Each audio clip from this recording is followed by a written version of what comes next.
Hello, welcome to Women Who Walk. I'm Louise Ross, writer and author of Women Who Walk the book, the inspiration for this podcast. And just as I did for the book, here I'll be interviewing and unpacking the journeys of impressive, intrepid women who've made multiple international moves for work, for adventure, for love, for freedom. You can find show notes to each episode and my books on my website, louiseross.com.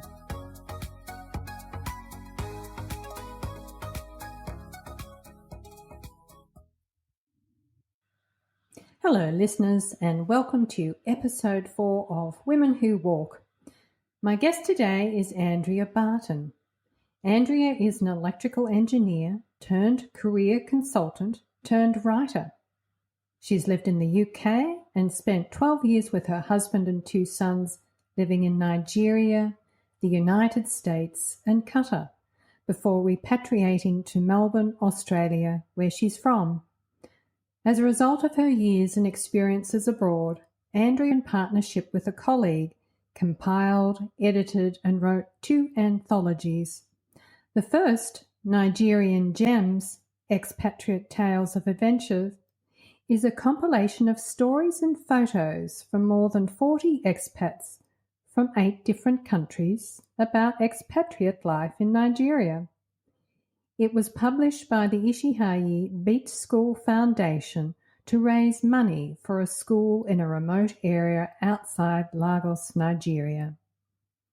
The second anthology, Papua New Guinea Pearls, An Expatriate Perspective, was commissioned by ExxonMobil. Its anecdotes give readers the chance to picture themselves living, working and playing in Papua New Guinea. Writing under her pseudonym Jo Demmer, Andrea wrote 9 stage productions tackling social themes. In Nigeria, by request, she wrote about child trafficking, malaria, gambling, safety and heart disease. 8 of Andrea's stage productions were produced in Lagos, and 2 of these productions were performed at Woodlands Preparatory School in Houston, Texas. Also under her pseudonym, Andrea has written the Sam and Sue Adventure Series, illustrated by Whitney Van Wee. These rhyming children's picture books are set in different locations, such as Doha in Qatar and Port Douglas in Australia, allowing kids and their parents to travel vicariously. On her website, Brightside Story Studio, she writes the Winding Narrative blog, where she shares her writing journey. She also interviews authors, small business owners, and anyone with her own winding narrative, which is how I met Andrea, as she interviewed me and then wrote up our conversation as a blog post. As editorial head of adult nonfiction and fiction at New Authors Collective Australia, she helps writers craft fiction or memoir. Beyond her writing and production work, Andrea is an avid ballroom and tango dancer. I can attest to this, as I've seen a Facebook video of her dancing with her tango teacher. And as someone who also loves dancing tango, I was seriously impressed.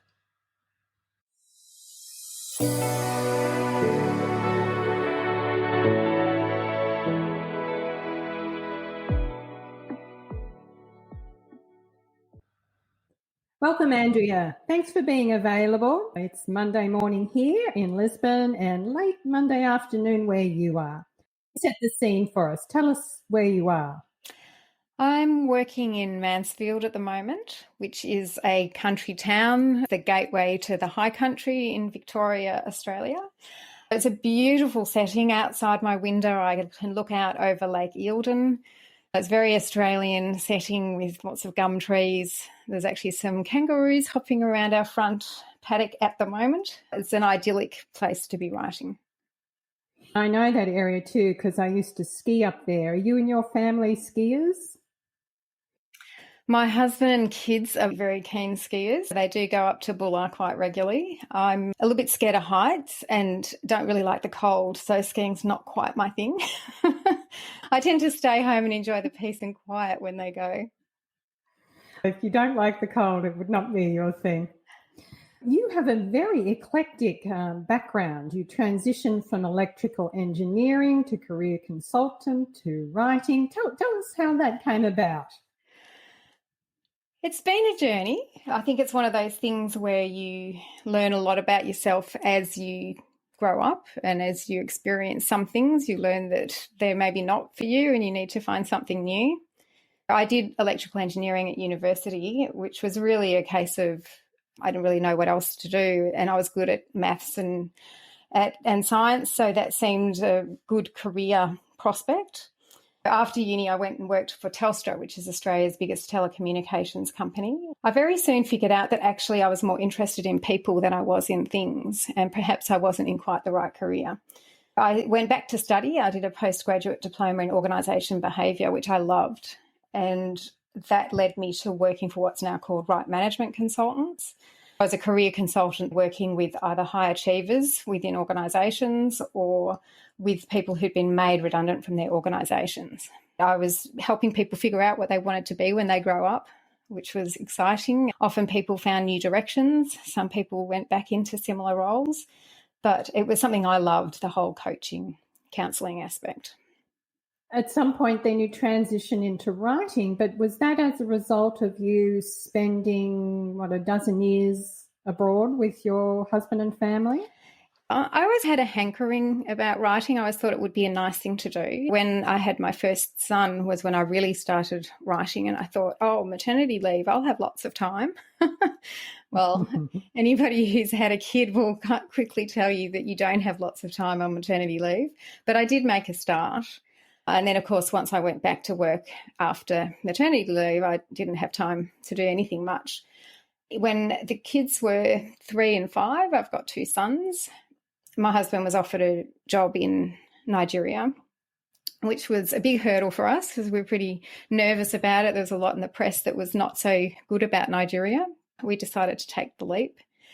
And I had to give up my job because there wasn't a right management consultant in Nigeria and they didn't really do career development there. So that was really when I decided, okay, if I can't do the career thing, if I'm going to be getting out of corporate and out of that style of work, then this is what I'm going to do. I'm going to be a writer. Mm-hmm. I read on your website that you refer to yourself as a trailing spouse. And I got to tell you, Andy, it's one of my... it's one of my pet hates. Not a popular term. Yeah, it's not. The reason for that is that I think women such as yourself make enormous sacrifices to accompany their spouse abroad, sometimes to locations that are very challenging, particularly with family. These days, the term is accompanying partner or supportive spouse. While you were in Nigeria, you were raising 2 sons and you were writing and you were doing stage production. Can you tell us a bit about that? I got into dancing by accident in Nigeria. I had a couple of friends who were learning salsa, and we had an amazing teacher, Budia Geta, who came to our compound to teach dance. And one of the girls in their group left. They went back home, as happens when you're friends with a lot of expats. You lose friends along the way who leave the country and they move on to other things. So they needed another person to fill out the gaps. Didn't really know what salsa was. Sounds like fun. I'll give that a go. I did and completely fell in love with it. It was just something that was in me that I had not really expressed before. As a kid, I always wanted to be a ballet dancer, desperately, passionately wanted to be a ballet dancer. But I gave up ballet when I was about 8 or 9. When I started salsa in Nigeria, it was like this whole new world had opened up to me. I started working more closely with Buddy, who was doing a lot of dance and stage productions, and I said, well, I'm a writer. How about we collaborate? He was really just doing individual dances that were performed one after the other. But my concept was to integrate it all into one story. Really, I was writing what was effectively a musical, but we didn't have singers, we had dancers.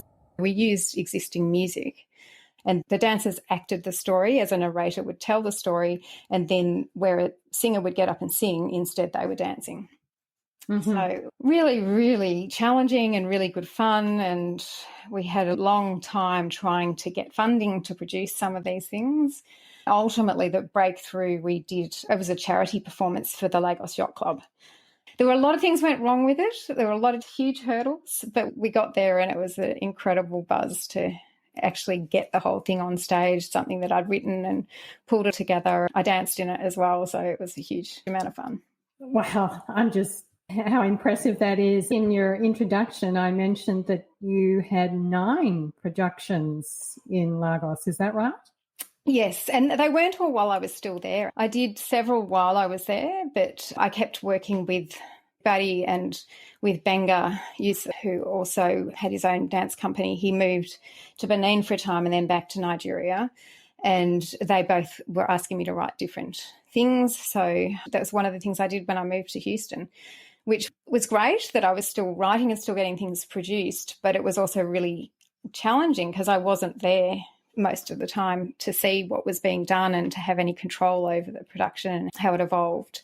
The very first one that I did after I left, I was flown back to Nigeria to do it. We did a series of productions for ExxonMobil, and because I had been so instrumental in doing it, and they moved me before the show was produced, they agreed to fly me back for it.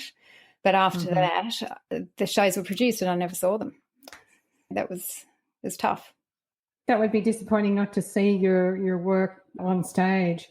There's a couple of things that I want to touch on. You said in Houston, which is Texas in the United States, and that's where you and the family moved after Nigeria. But you also mentioned that ExxonMobil had funded the productions. I mentioned in your introduction that they also sponsored an anthology that you and a colleague collated and edited. Is now the time to talk about that? They were 2 separate projects. Yes. The dance productions for Exxon was actually Mobil producing Nigeria, were done as a thank you for their staff, stakeholders and key players in their organisation. They were productions that we put on that were paid for by ExxonMobil, but they weren't open to the public. They were for Exxon people. We did 4 or 5 in a row annually. It kept going after I left, so I was still writing for it, but I wasn't there to oversee any of the production elements. Buddy did all of that through Dance and Art Alive. But then when I was in Houston, separate from that, we had done an anthology about Nigeria, and that had been done not with ExxonMobil. It was for a school foundation. But the model of the book, which was tales by expats about expat life, was popular, and companies took it up to give to employers who potentially were moving to that country, to give them a sense of what it would be like to live there. My partner, Gail Collins, her husband then moved to Papua New Guinea. People there who had seen Nigerian gems were having trouble attracting staff to PNG. It's a hard-to-staff location. There's a lot of people who are a bit frightened about going there. It's very different from most of the Western countries that many of the Exxon employees are from. They wanted to have a similar thing to Nigerian gems, so we did Papua New Guinea Pearls, which was the companion book. This time it was sponsored by Mobil for Mobil. It wasn't available to public sale. It was more of a gift for employees or people who were thinking about moving there. We had a storytelling party that was really good fun. We got as many people together as we could. We had an open mic night where people would just get up and talk about things that had happened to them there. We were furiously taking notes. Of course, we recorded it all. Then we'd write it up and then send it back to them to confirm all the details. And, of course, they'd add a lot more depth. And some people submitted their own stories as well. And then we wrote stories from our experience while we were there. I stayed with Gail and Jim in their apartment in PNG. I was there for a week or 10 days, and we pulled it together pretty quickly, actually. It was a pretty full-on project. One of the things that I'm aware of is that despite that you said that you had to give up your career to accompany your partner, your creative life really flourished once you were abroad. It did, yes. And I would never have had the opportunity to do that if I'd stayed here and worked a corporate job forever. I'm eternally grateful. I didn't always feel grateful at the time. When you're battling to get funding for something and not getting it, there are moments where you're just like, why am I doing this? You're never going to get anywhere and it's hopeless and all the rest of it. But when you do get there, then it's like, okay, it was all worthwhile. Mm-hmm. I think that's part of the creative journey, though, isn't it? Sometimes it does feel like a uphill battle. It really does. Nevertheless, you do it. So from Nigeria, you go to the United States. You're living in Houston, Texas. And at this point, are the boys in school? Yes. The boys were 3 and 5 when we went to Nigeria. They started school in Nigeria, I guess in grade 2 and grade 4 when we went to Houston, and we were there for 5 years. As a family, how did you adjust from a developing country experience to a full-on southern United States experience? Each member of the family found it a little bit different. For Andrew, the thing with the working spouse is they go straight into a job. If it's with the same company, there are certain elements that are the same. Of course, every country that you work in, there are differences as well, but you've got a format. So Andrew was pretty happy going to Houston. It was pretty much straight into work, and he loved the lifestyle there and got into boating. For the boys, they were straight into school. I was so lucky with the boys. They were very adaptable. They made friends very quickly. They always made it easy for us. I just cannot thank them enough. They were just amazing kids. I was the one who struggled in Houston because in Nigeria, I'd become kind of a personality. I was someone in Nigeria, and I came to Houston and I was nobody. I decided the first thing I wanted to do was to get back into dance because that had become such a big part of my life. And I went to a franchise studio in Houston and found a great teacher, actually, but I suddenly had to start paying way more. I had been taking dance lessons every day. I couldn't afford to do that. If I wanted to do a performance, it was a showcase and I had to pay them to perform where I had been paid to perform. It was like, hang on, this isn't right. So it was a real come down for me. After a while, I realised franchise studios just weren't what I wanted to do. I ended up leaving. And I found another teacher, Martin Balmacedo, who very sadly passed away last year. But he kind of saved me when I was in Houston because he totally got the creative combination of writing and dance. Working with him allowed me to get myself back together and start feeling like I was producing something again. All of the shows that I did for Nigeria, I worked through with him. He was a great source of inspiration, helped me find music. We did dances for those dancers, even if we weren't performing them. It allowed me to get back into that creative side. You did have a couple of pieces produced in Houston as well for a local school? Yes, the children were going to the Woodlands Preparatory School, which is a very small school. Our move had come at a point where we couldn't get into the bigger public school, private school that most expat kids went to. They were fully booked. They said, don't even bother putting in an application. So we went to this smaller school, which was great, except that they didn't have a drama department or a music department.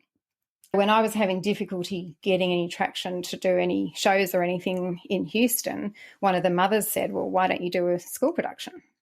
I wrote 2 shows. Well, actually, I wrote 3. We produced 2 of them. I got the kids to help me, which was fun, a collaborative project with Matt and Ricky. The school was all for it. I had another colleague there, Jackie Fox, the choreographer. She was amazing. So we teamed up together and co-directed. It was very challenging. I developed a huge respect for teachers during that time. You start dancing and again produce a couple of shows for the local school. And at the 5-year point, you launched to another country, this time the Middle East. Tell us a bit about that. The Middle East was really fun to start with. The desert landscapes were amazing. The culture was really interesting. You have these images of what it would be like living there, and it wasn't as scary as what I thought it might be. I was always very conscious of not doing or saying the wrong thing. There are certain things, for example, if you give somebody the finger, that is something you can end up in jail for. It's a serious offence. I was also very careful about what I posted in social media. I wasn't blogging at that point, but I just felt like I had to be a little bit careful while I was living there. Was there any cultural sensitivity training through ExxonMobil? We did have a bit, yes. Somebody showed us around. We were given accommodation, so we didn't have to look for accommodation, but helped us buy cars and figure out how to get our driver's licenses and all of those sorts of things. They did have some coaching that was really helpful. And everybody knows you're supposed to cover your shoulder, cover your elbows, cover your knees. The boys at this point, almost 8 and 10 and in school there as well? Yes, they were going into 6th and 8th grade. Might have been 7th and 9th. The school was amazing, American school again. Particularly the high school had an incredible director, and both the boys really enjoyed school there. Well, the kids are in school and your partner's working and you can't really dance as much. I did have a dance teacher to start with, but he was getting increasingly frustrated because of the limitations and restrictions on what they could do. And he was an Argentine tango dancer and he wanted to bring people in for that, but it just didn't really fly. So he left. I just didn't have a teacher after that. I wasn't dancing anymore, which was awful. At this stage, I had been frustrated, although I'd done the school productions in Houston, I hadn't done any professional shows. And Martin was actually the one who said to me, why don't you write a novel instead? Go back to that. I'd actually written a musical and I was working with some composers and trying to get that going, but they never reached fruition for various reasons. So I thought, okay, I'll try to write a novel. Of course, I didn't really know what I didn't know. I set myself the goal of being traditionally published, which is a goal I'm yet to realise. I'm getting closer. I have a literary agent now and I'm starting to get some traction, but I still have not achieved that goal. Most of the time while I was in Doha, I was writing.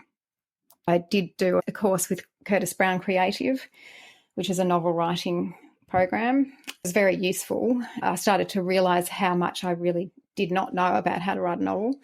It wasn't like I got to the end of the course and felt like, oh, I know what I'm doing now. Of course, I knew more about what I was doing, but I needed a lot more help. I've got 4 draft novels at various stages of completion. One's been pitched and didn't get picked up. One got longlisted for an award, but I haven't yet been picked up. I'm getting closer with each one. I now know a lot of the mistakes that I was making that I can go back and fix. I'm still hopeful. In Qatar, basically what you're doing is evolving your writing skills. You're working on a novel, you're getting support through Curtis Brown. It's a really rich time for you as you find traction with your writing. Perhaps with the cultural limitations of the Middle East, it fosters this new way of creativity for you. Yeah, that's a good way of looking at it. I'm really fascinated by the process of you repatriating to Australia. When did that come about? We've been back about 5 years now. It happened suddenly in the end because my son was having some health issues and we weren't confident they were being addressed appropriately in Doha. I basically decided we're going home. Andrew agreed. He had to stay to finish a project. I came back with the boys 6 months ahead of him. I'd heard a lot about repatriation. A lot of people had said it was the hardest move they did because everything wasn't new and exciting anymore, but I didn't experience any of that. There was so much going on in my life at the time. I didn't have any chance to even think about what I was feeling in relation to repatriation. I had health issues with my son. My mum had a stroke. We had done a renovation while we were overseas. It was not quite finished. I moved into a partially finished renovation, and of course my husband wasn't there.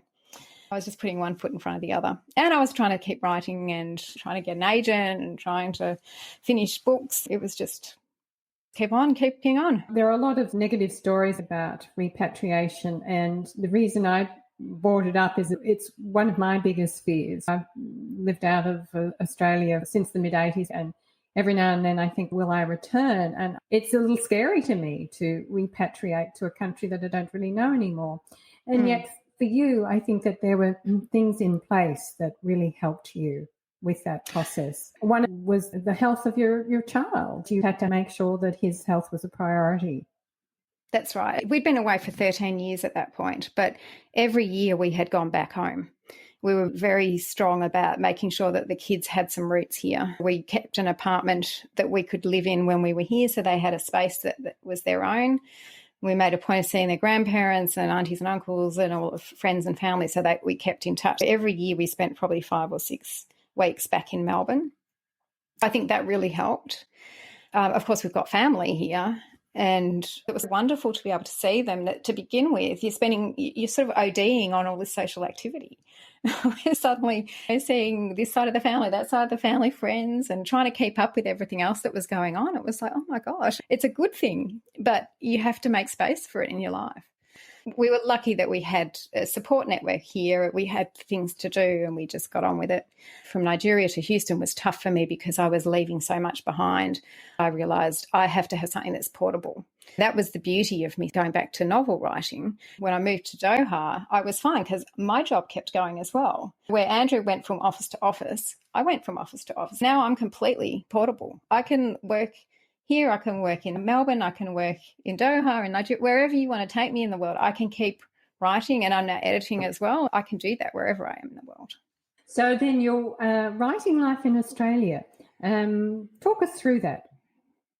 I've written 4 novels now, one based in each of the countries I've lived in. I did finally land an agent with a novel that was based in a fictional Middle Eastern country that obviously was modelled from Doha. That book has been pitched to agents. It got taken forward to a number of meetings but just never got picked up. The second one was set in Nigeria, and initially it was part of a series. All of these books were connected. But once the first one wasn't picked up, there were bits that just didn't make sense in the second one anymore because the things that happened in the first book hadn't happened. I rewrote the second one as a standalone, which was a huge rewrite. There's probably as much in a substantial rewrite almost as drafting the initial work. That's on submission at the moment. Hasn't yet been picked up, sadly. I'm working on the third one, The Godfather of Dance, which is set in Houston, inspired by my dance teacher, Barton. I'm really sad that he didn't see me publish it. I've written one set back in Australia as well, which is in draft format that I'll come back to once the time is right.